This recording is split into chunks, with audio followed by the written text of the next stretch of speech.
I was halfway through installing the new radiant floor heating system in my workshop when I heard the shrill voice of Brenda Morrison cutting through the peaceful Saturday morning like a circular saw through plywood.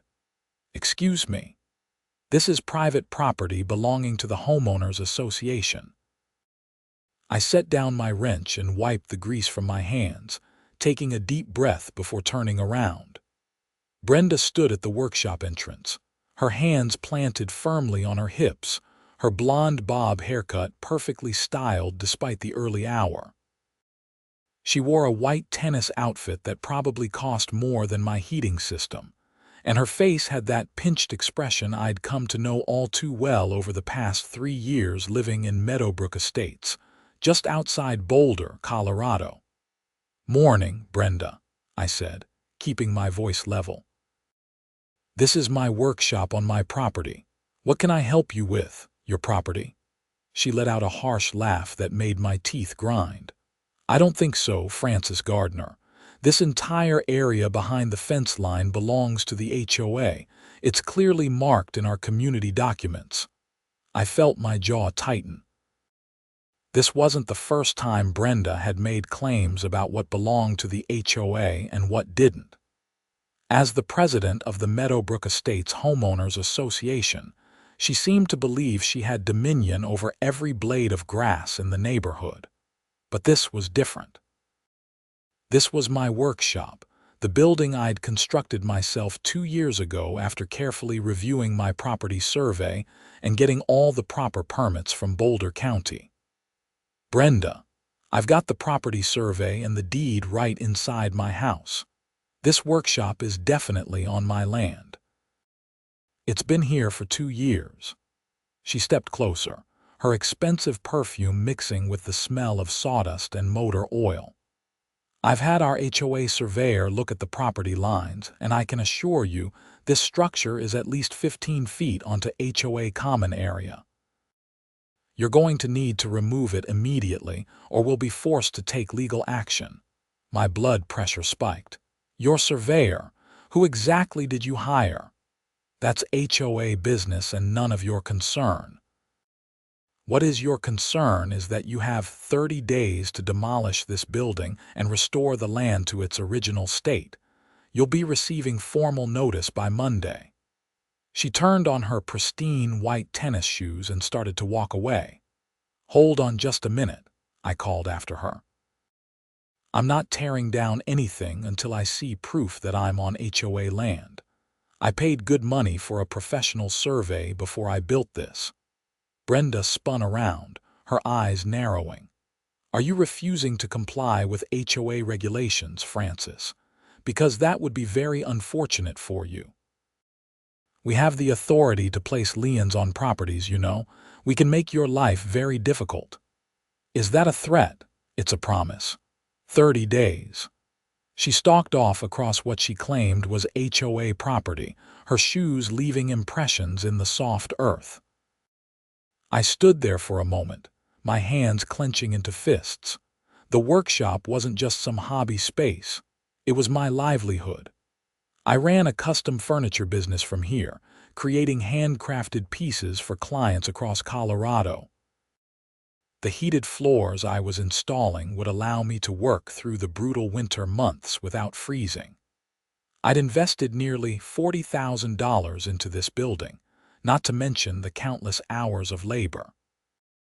I pulled out my phone and called my wife, Amber Lancaster, who was visiting her sister in Denver for the weekend. "Hey, how's the heating installation going?" she answered cheerfully. "We've got a problem. Brenda just showed up claiming the workshop is on HOA land." There was a pause. "What?" "That's insane. You had it surveyed." "I know. She says she had an HOA surveyor look at it and I need to tear it down within 30 days. She can't do that. Can she do that? I don't know, but I'm going to find out. I'm calling Jeremy right now." Jeremy Chen was a real estate attorney I'd met through a client. He'd helped me navigate some contract issues when I first started my business. If anyone could help me figure this out, it was him. After hanging up with Amber, I dialed Jeremy's number. He answered on the third ring, sounding relaxed. "Francis, long time. What's going on?" I explained the situation, trying to keep the anger out of my voice. Jeremy listened without interrupting, which I appreciated. "Okay," he said when I finished. "First thing, don't panic. Second thing, definitely don't tear anything down. Do you still have your original survey documents?" "Yeah, they're in my filing cabinet." "Good. I want you to scan those and email them to me today. Also, pull your property deed and any permits you got for the workshop construction. Send me everything. On Monday, I'm going to order a comprehensive title search and boundary survey from a licensed surveyor, not some HOA crony. We need to establish the facts before we respond to anything. How much is this going to cost me?" "The surveyor will probably run you about $2,000. My time, we'll figure out. But Francis, if you're right about this, and I suspect you are based on what you're telling me, we might have grounds for a harassment claim against the HOA. These neighborhood associations have a lot of power, but they're not above the law." I felt slightly better after hanging up with Jeremy. At least I had someone in my corner who knew what they were talking about. I spent the rest of the afternoon scanning documents and emailing them over, then tried to focus on the heating installation. But my mind kept wandering back to Brenda's smug face and her threat about liens. That evening, I sat on my back porch with a beer, staring at the workshop. It was a beautiful building, if I said so myself. 20 by 30 feet, with cedar siding that matched my house, large windows for natural light, and a roll-up door for moving large furniture pieces in and out. I'd poured my heart into building it, making sure every corner was square, every joint tight. The thought of tearing it down made me physically ill. My phone buzzed. It was a text from my neighbor, Pete Richardson, who lived 3 houses down. "Heard Brenda was at your place today. She's telling everyone at the club you built on HOA land. What's going on?" I typed back quickly. "She's claiming my workshop is on common area. It's not. I had it surveyed before I built it. She's making trouble. That woman is something else. Last month she tried to fine me $300 because my mailbox was the wrong shade of black. Not kidding. Hang in there, man." Monday morning arrived with a certified letter, just as Brenda had promised. The envelope bore the Meadowbrook Estates HOA logo, and inside was a formal notice printed on expensive letterhead. "Dear Mr. Gardner," it began. "It has come to the attention of the Meadowbrook Estates Homeowners Association that you have constructed an unauthorized structure on HOA common property. According to our records, and a recent survey conducted by our appointed surveyor, the building commonly referred to as your workshop extends approximately 15 feet onto land designated as common area in the Meadowbrook Estates master plan.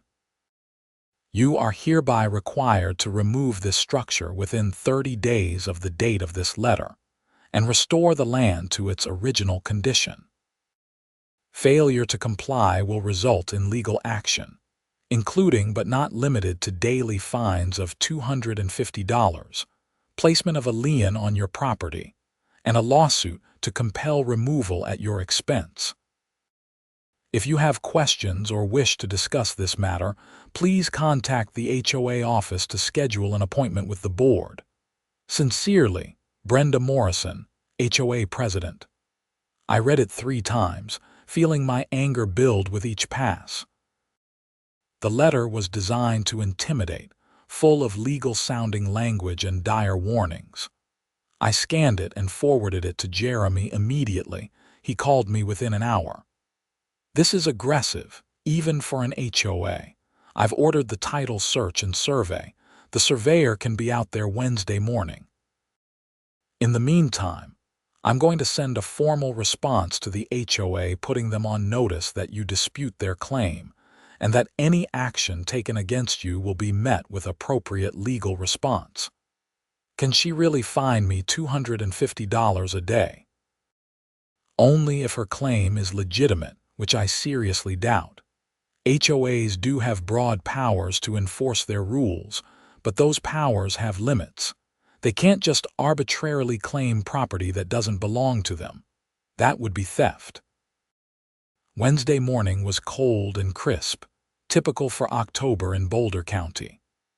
The surveyor, a woman named Patricia Gomez with 20 years of experience, arrived at 8 a.m. sharp with her equipment.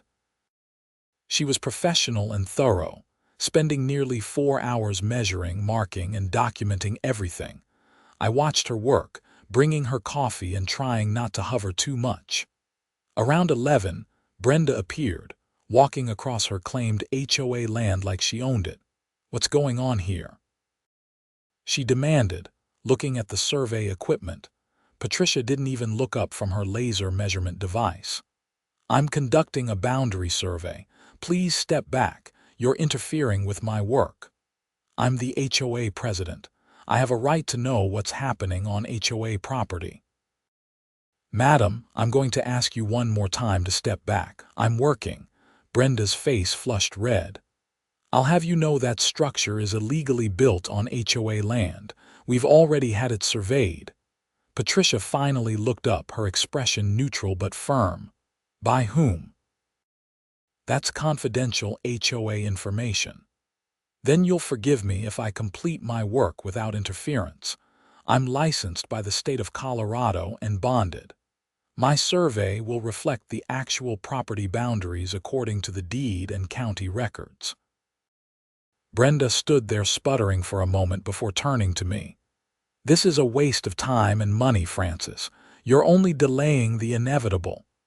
"I guess we'll see," I replied, keeping my voice calm. She stormed off and Patricia gave me a slight smile. "Let me guess, HOA dispute. Is it that obvious? I do about 3 of these a month. HOAs can be wonderful when they're well managed, but when they go bad, they go really bad. Give me another hour and I'll have everything I need." Patricia finished her work around noon and promised to have a preliminary report to Jeremy by the end of the day, with the full detailed survey by Friday. I thanked her and went back to my workshop, though I couldn't concentrate on work. Instead, I started going through my records, looking for anything that might be relevant. That's when I found something interesting. When I'd bought the property 3 years ago, the title insurance company had provided a comprehensive title search going back 60 years. I'd filed it away without reading it thoroughly, but now I pulled it out and started going through it page by page. The property had changed hands 5 times since 1965. But what caught my attention was a note about an easement dispute in 1987. According to the documents, the previous HOA had tried to claim a 20-foot strip along the back of several properties, including mine, as common area. The homeowners had fought it, and a court had ruled in their favor, clearly establishing that the property boundaries were as recorded in the original deeds, not as the HOA claimed. I immediately scanned these documents and sent them to Jeremy with a note. "Found this in my title search from when I bought the place. Looks like the HOA tried this before." He called me within minutes. "Francis, this is gold. This is a court order definitively establishing the boundary line. If your property is the same parcel, and I believe it is, then the HOA is not only wrong, they're attempting to claim property that was legally determined not to be theirs almost 40 years ago. So, what does that mean? It means we're not just defending against their claim. We might be looking at fraud, harassment, and possibly even criminal trespass on their part." "Criminal trespass? How?" "If the boundary is where your survey says it is, and where this court order says it is, then Brenda Morrison has been walking across your private property claiming it as HOA land. That's trespassing. But let's wait for Patricia's survey to confirm everything before we get ahead of ourselves." Thursday brought another development. I received an email from the HOA with a schedule of daily fines starting in 26 days, along with a demand that I stop all work in the workshop immediately. According to Brenda, using the building while it was under dispute constituted continued trespass on HOA property. This was getting ridiculous. I couldn't just shut down my business for a month while this got sorted out. I had 3 commission pieces due before Thanksgiving, including a dining table for a client in Aspen who was paying $12,000. I called Jeremy again. He was getting tired of hearing from me, I could tell, but he remained patient and professional. "Ignore the email," he said. "Keep working. They can threaten all they want, but they can't enforce anything until there's a legal determination that their claim is valid. And based on what I'm seeing, that's not going to happen." Patricia sent over her preliminary findings. "Francis, your workshop is completely on your property. Not only that, it's a good 20 feet inside your boundary line. The HOA land doesn't even come close." I felt a wave of relief wash over me. So I was right. You were absolutely right. Now here's where it gets interesting. I did some digging into the HOA's surveyor. Want to guess who it was? Who? Brenda's brother-in-law, Craig Morrison. He's not even a licensed surveyor in Colorado. He's a general contractor with no certification to conduct boundary surveys. My anger flared again. So she had her brother-in-law make up a fake survey. Essentially, yes. And that's where we start talking about fraud. She knowingly used false information to threaten you with legal action and fines. That's actionable. What do we do now? I'm going to prepare a comprehensive response to the HOA, complete with Patricia's survey, the court documents from 1987, and a demand that they immediately cease and desist from any further harassment. I'm also going to inform them that any fines or liens placed on your property will be challenged in court and that we'll be seeking damages for harassment and emotional distress. Will that work? With a reasonable person, yes. With someone like Brenda Morrison, who knows? She might double down. But we'll be prepared either way. Friday afternoon, Jeremy sent his letter to the HOA via certified mail and email. It was a thing of beauty, 10 pages of legal precision that laid out exactly why the HOA's claim was false, backed up with surveys, court documents, and legal precedents. He concluded with a warning that any further action would be considered harassment and would result in immediate legal consequences. I thought that might be the end of it. I was wrong. Saturday morning, I woke to find 3 orange cones placed around my workshop with tape strung between them, the kind you see at construction sites. A sign hung from the tape reading, "HOA violation, no entry by order of Meadowbrook Estates HOA Board." I stood in my backyard in my pajamas and slippers, staring at this absurdity. Brenda had come onto my property in the middle of the night, presumably, and set up this ridiculous barricade around my building. I took photos from every angle, then called Jeremy. It was 8 a.m. on a Saturday and I felt bad, but this couldn't wait. She did what? Jeremy sounded like he was still in bed. She put up cones and tape around my workshop. There's a sign saying no entry by order of the HOA. There was a pause, then I heard him laugh. Not a polite chuckle, but a full belly laugh. "Francis, she's handed us a gift. She just committed criminal trespass with photographic evidence. Don't touch anything. I'm calling the Boulder County Sheriff's Office." "You're calling the police?" "Absolutely. She entered your property without permission and vandalized it with her signs and barriers. That's criminal trespass and possibly criminal mischief. Take as many photos as you can and don't disturb anything until the deputies arrive." An hour later, Deputy Rodriguez from the Boulder County Sheriff's Office stood in my backyard, taking his own photographs and notes. He was a solid guy in his 30s, professional and thorough. "Has she done things like this before?" he asked. "Not exactly like this, but she's been harassing me about the workshop for about a week now. I can show you the letters and emails. Please do." I brought out my laptop and showed him everything. He read through it all, his expression growing more serious. "Okay, here's what we have. You've got a licensed surveyor saying the building is on your property. You've got a court order from 1987 establishing the boundary line. You've got your deed and permits. She's got nothing but a fake survey from her unlicensed brother-in-law. And now she's trespassed onto your property and set up these barriers. That's criminal trespass, no question. What happens now? I'm going to go have a conversation with Miss Morrison. If she's smart, she'll apologize, remove all this stuff and back off. If she's not smart, I'll be issuing her a citation for criminal trespass. Can I come?" He considered this. "Better if you don't. Let me handle it officially, but I'll let you know what happens." Deputy Rodriguez left, and I waited anxiously. About 45 minutes later, my phone rang. It was Jeremy. "I just got a very angry call from Brenda Morrison's lawyer," he said, sounding amused. "Apparently, she's been cited for criminal trespass, and she's blaming you for calling the police. Her lawyer called you on a Saturday. Some attorneys don't have lives. Anyway, he was threatening all sorts of legal action until I sent him Patricia's survey and the 1987 court order. He got very quiet, then said he'd call me back. I don't think he knew what he was getting into when Brenda hired him. So what now? Now we wait.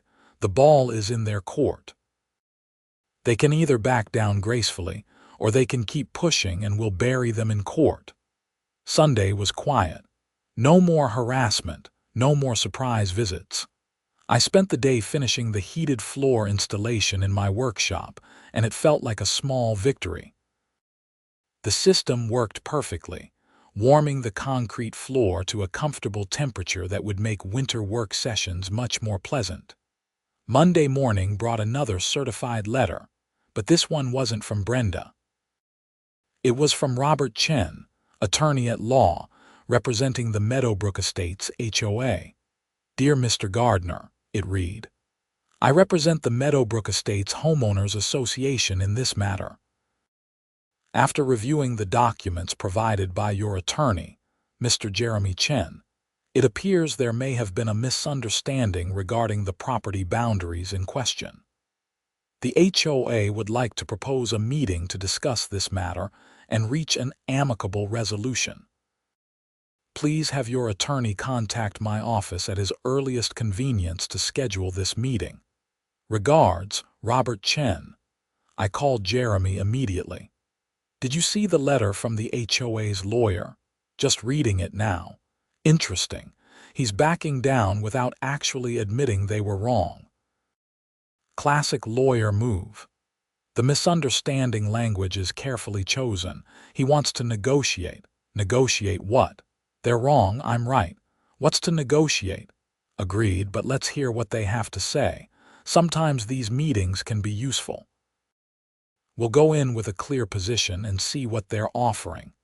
But Francis, I want to be clear about something. You don't have to negotiate anything. You're completely in the right here. Any meeting is a courtesy on your part, not a requirement. I understand. But I'm curious what they think they can negotiate." The meeting was scheduled for Wednesday afternoon at Robert Chen's office in downtown Boulder. I took the afternoon off work and met Jeremy in the parking lot. He looked sharp in his suit, carrying a leather briefcase full of documents. "Remember," he said as we walked in, "stay calm, let me do most of the talking and don't agree to anything on the spot. We're here to listen." The conference room was all glass and chrome, very modern. Robert Chen was there, along with Brenda Morrison and two other people I recognized as HOA board members, Margaret Wells and David Park. Brenda looked like she'd been sucking lemons, her mouth set in a thin line, her arms crossed defensively.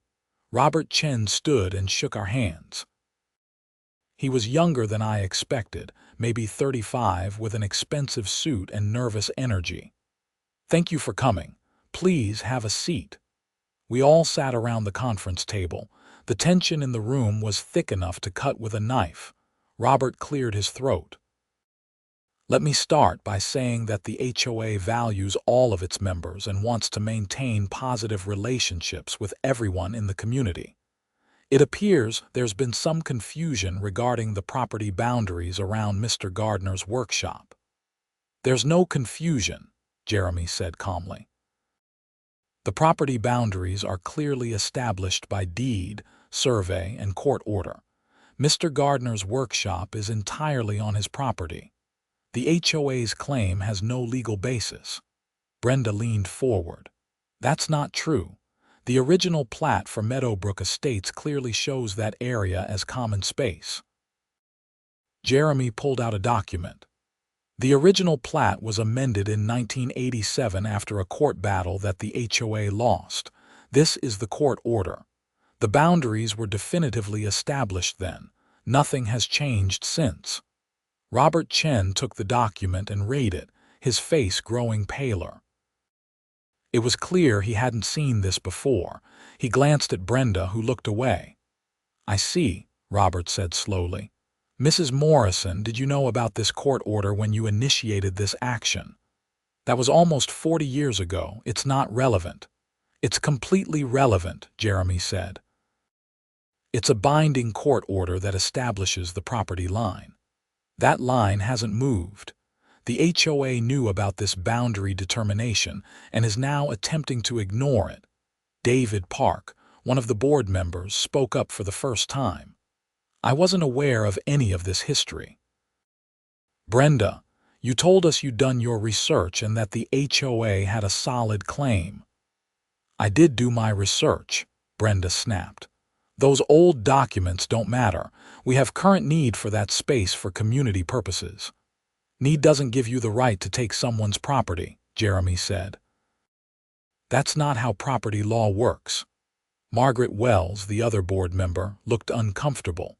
"Mr. Chen, I think we need to be honest here. It seems like maybe we were given incorrect information. I'd like to apologize to Mr. Gardner for any distress this has caused." Brenda shot her a furious look. "Margaret, we don't need to apologize for anything. We're protecting the community's interests." "By trespassing on my client's property," Jeremy said. "By threatening him with false fines. By having him cited for violations he didn't commit. Mrs. Morrison, you used a fake survey from your unlicensed brother-in-law to support your claim. That's fraud." The room went silent. Robert Chen's face went from pale to red. "Is that true?" Brenda's jaw worked, but no sound came out. David Park stood up. "That's it. I'm done." "Brenda, I'm calling for an emergency board meeting to remove you as president. This is insane. You've exposed the HOA to massive liability. You can't remove me. I was elected. The board can remove officers for cause, and this is definitely cause," Margaret said, also standing. "Mr. Gardner, Mr. Chen, on behalf of the HOA board, I sincerely apologize. This should never have happened." Robert Chen looked shell-shocked. "I need to speak with my client privately. Can we take a break?" Jeremy and I stepped out of the conference room and waited in the lobby. Through the glass walls, I could see an animated discussion happening inside, with Brenda gesturing wildly and the others shaking their heads. "That went well," Jeremy said dryly. "They didn't know," I said. "The other board members, they had no idea what Brenda was doing." "That's often how it works. One person with an agenda can cause a lot of damage if they're not checked. The question now is how the HOA wants to handle this." After 20 minutes, we were called back in. Brenda was gone. Robert Chen looked exhausted. "Mrs. Morrison has left the meeting," he said. "The remaining board members would like to make an offer to resolve this matter." "We're listening," Jeremy said. David Park took over. "First, The HOA formally withdraws all claims to Mr. Gardner's property. The workshop is entirely on your land, and we acknowledge that. Second, we're removing Brenda Morrison as HOA president, effective immediately. Third, we'd like to make a settlement offer of $10,000 to compensate you for your time, stress, and legal fees, with the condition that this matter is resolved without further litigation. Jeremy looked at me. I thought about it. $10,000 would more than cover Jeremy's fees and the survey costs, with some left over, and it would be done. I want one more thing, I said. A formal letter from the HOA, signed by all board members, stating clearly that my property boundaries are as established by the 1987 court order, and that the HOA has no claim to any part of my land. I want that letter recorded with the county so it's part of the public record. David and Margaret looked at each other and nodded. Done, David said. We'll have that prepared this week. Then we have a deal, I said. Jeremy drew up a quick settlement agreement right there, and everyone signed it. We walked out of that office with a check and a promise that the harassment would stop. In the parking lot, Jeremy clapped me on the shoulder. Congratulations. That's about as good an outcome as you could hope for. I still can't believe she thought she could get away with it. People like Brenda Morrison are used to getting their way through intimidation and the assumption that no one will challenge them. When someone finally does, their whole house of cards collapses. You did good, standing your ground.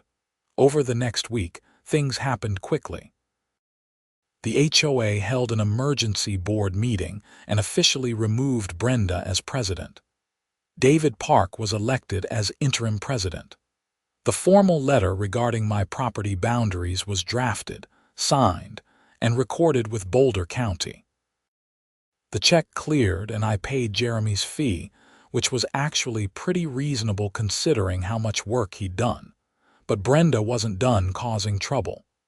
2 weeks after the settlement, I got a visit from Deputy Rodriguez again. Mr. Gardner, I wanted to give you a heads up. We've completed our investigation into the trespass incident, and we're filing additional charges against Mrs. Morrison. Additional charges. I thought the trespass citation was handled. It was, but as we dug deeper, we found some concerning things. Are you aware that Mrs. Morrison has been accessing your property regularly for the past 18 months? My blood ran cold. What do you mean accessing my property? He showed me his tablet, which had photographs of my workshop, not recent photos. These were older, taken in different seasons. We found these on her home computer when we executed a search warrant related to another matter. She's been entering your workshop when you're not there and taking photographs. We also found evidence that she'd been planning this property claim for over a year. I felt sick. She's been inside my workshop multiple times based on the photo metadata. That's criminal trespass, but it's also potentially stalking and harassment. The district attorney is reviewing the case now. This is insane. Why would she do this? Deputy Rodriguez shook his head. From what we can piece together, she wanted to expand the HOA's common area to build a community center. Your property was in the way. She thought if she could claim your workshop was on HOA land, she could force you to remove it and then push to acquire the rest of your lot. That's not even legal. She can't just take someone's property. No, she can't. But people who become obsessed don't always think rationally. The good news is we're taking this seriously. The DA is planning to file charges for criminal trespass, stalking, and fraud. Fraud. She submitted false documents to the HOA board, and to you knowing they were false. That's fraud under Colorado law. 3 months later, I sat in the Boulder County courthouse watching Brenda Morrison stand before a judge. She'd been charged with 3 counts of criminal trespass, 1 count of stalking, and 2 counts of fraud. Her lawyer had tried to get the charges reduced, but the DA's office held firm. The evidence was overwhelming. The photos on her computer, the fake survey from her brother-in-law, the documented pattern of harassment.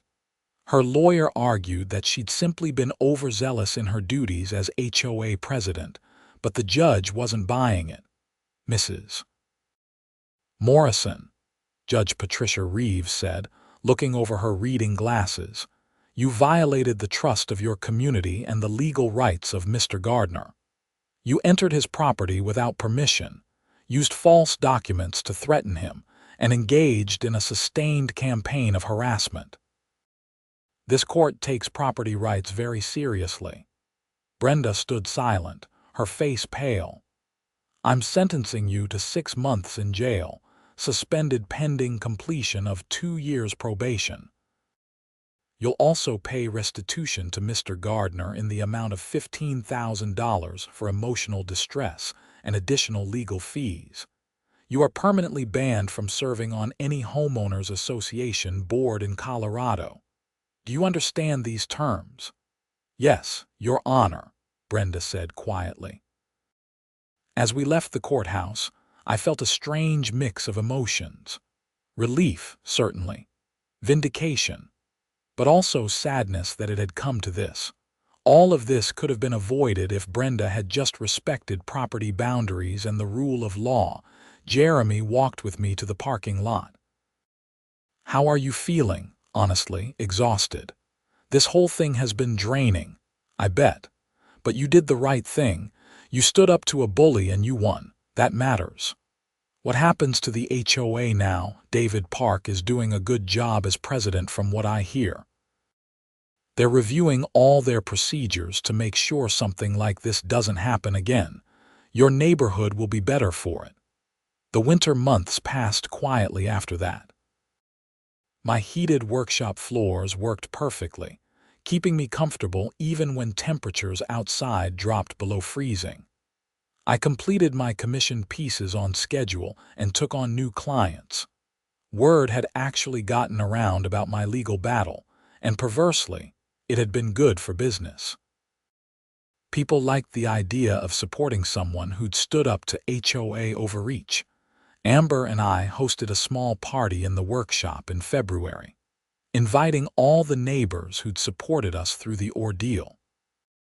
Pete Richardson came, along with Margaret Wells and David Park from the HOA board, and several other Meadowbrook Estates residents. We roasted marshmallows in a fire pit outside and celebrated the fact that the drama was finally over. "To property rights," Pete said, raising his beer. "To property rights," we all echoed. David Park pulled me aside at one point. "Francis, I want you to know the board has implemented new policies. Any boundary disputes now require an independent licensed surveyor and legal review before any action is taken. We're also requiring full disclosure of any personal connections, like Brenda's brother-in-law situation. That should never have happened." "I appreciate that, David. How's the community center project going?" "We've identified a better location that's actually on HOA land. Should break ground in the spring. And we've invited all residents to provide input on the design. We're trying to be more transparent about everything." "That's good to hear." As spring arrived and the snow melted, revealing the brown grass of my yard slowly turning green again, I often found myself standing in the workshop doorway, looking out at my property. The boundary line that had caused so much trouble was invisible, just an abstract legal concept marked on surveys and deeds. But it represented something important: the right to own property, to improve it, to use it as you see fit within the law. Brenda Morrison had tried to take that from me, using her position of power within the HOA to bully and intimidate. She'd failed because I'd stood my ground, documented everything, and had good people like Jeremy on my side. But I knew I was lucky. How many others had faced similar situations and given in? either because they didn't have the resources to fight or because they just wanted the harassment to stop. In May, I got an email from Margaret Wells. The HOA board wanted to do a neighborhood newsletter feature on property rights and boundaries, educating residents about their rights and the proper procedures for addressing concerns. They wanted to interview me as part of it. I agreed, and the article that ran in the June newsletter was thorough and fair. It explained what had happened without being too critical of Brenda personally, but it made clear that HOA authority had limits and that property owners had rights that couldn't be infringed. Several neighbors told me afterward that they'd learned things they didn't know and felt more confident about understanding their own property boundaries.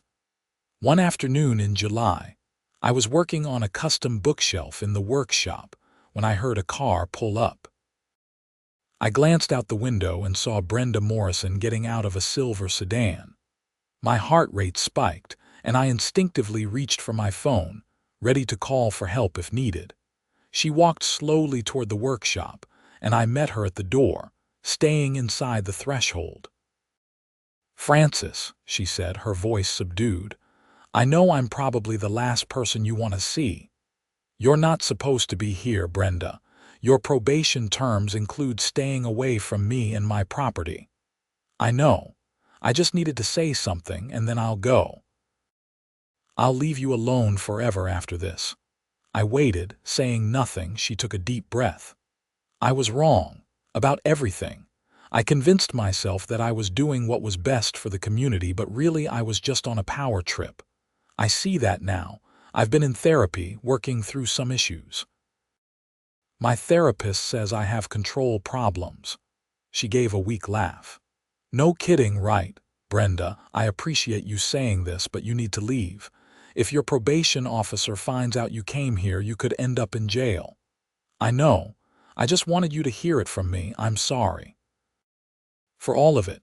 The harassment, the trespassing, the lies. You didn't deserve any of that. Your workshop is beautiful, by the way. You do really nice work." Her eyes were watery. "I'll go now. I won't bother you again." She turned and walked back to her car. I watched her drive away, feeling a complex mix of emotions. Anger was still there, certainly, but also something like pity. She'd destroyed her reputation, lost her position, faced criminal charges, and been forced to confront her own behavior in a very public way. That couldn't have been easy. I called Jeremy to report the contact, as he'd instructed me to do if Brenda ever approached me. He said he'd notify the probation office, but suggested that since it seemed to be a genuine apology and she'd left immediately when asked, it might not result in any action. I said that was fine. I didn't want revenge. I just wanted peace. As summer turned to fall and then winter came around again, life in Meadowbrook Estates settled into a comfortable rhythm. The community center was completed. A nice facility on genuinely HOA-owned land that included a gym, meeting rooms, and a craft space. I even volunteered to teach a woodworking class there, which was well attended and fun. The HOA board under David Park's leadership became more responsive and transparent. They published detailed financial reports, held regular open meetings, and actively sought resident input on major decisions. It was what an HOA should be. A helpful organization that maintained common areas and facilitated community, not an authoritarian regime that bullied residents. My business continued to grow. The workshop that had caused so much trouble became my sanctuary, a place where I could create beautiful things and make a living doing what I loved. Every time I walked across those heated floors, I thought about how close I'd come to losing it all because one person thought she had the right to take what wasn't hers. On the anniversary of the day Brenda first showed up at my workshop making her false claim, Amber and I had dinner on our back patio, looking out at the building that had become such a symbol of our fight. "You ever regret not just giving in?" she asked.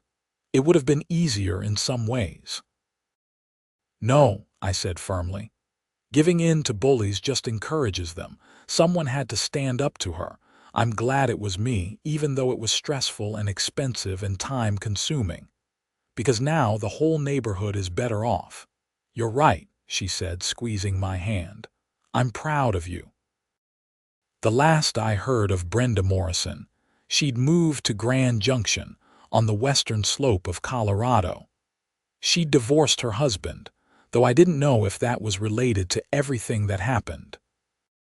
Her brother-in-law Craig apparently faced his own consequences for providing the fake survey, losing contracts and facing scrutiny from the state licensing board. As for me, I continued making furniture, enjoying my workshop, and participating in a much healthier HOA that actually served its community. I kept all the documents from the legal battle in a file folder, not because I expected to need them again, but as a reminder of what can happen when someone with a little bit of power decides to abuse it, and what it takes to fight back. The property line that Brenda had tried to dispute remained exactly where it had always been, marked by iron stakes driven into the ground by surveyors decades ago. My workshop sat comfortably on my land, precisely where it belonged, its heated floors keeping me warm through cold Colorado winters, its walls sheltering the work I love to do. On particularly quiet mornings, when snow blanketed everything outside and the workshop was warm and peaceful, I'd pause in my work and just appreciate the space. Not just the physical space, but the principle it represented. The right to own property, the right to improve it, the right to defend it against those who would take it from you. Brenda Morrison had learned that lesson the hard way, and while I took no joy in her punishment or her exile from our community, I couldn't help but feel that justice had been served. She tried to steal my property through intimidation, false documents, and abuse of power. Instead, she'd lost everything she'd been trying to protect: her position, her reputation, and her place in the community. Meanwhile, I had my workshop, my business, and my peace of mind. In the end, the truth had won out, and the title search that proved my ownership had also revealed years of trespassing on her part. The law had worked as it should, slowly perhaps, but ultimately fairly, and that was worth fighting for.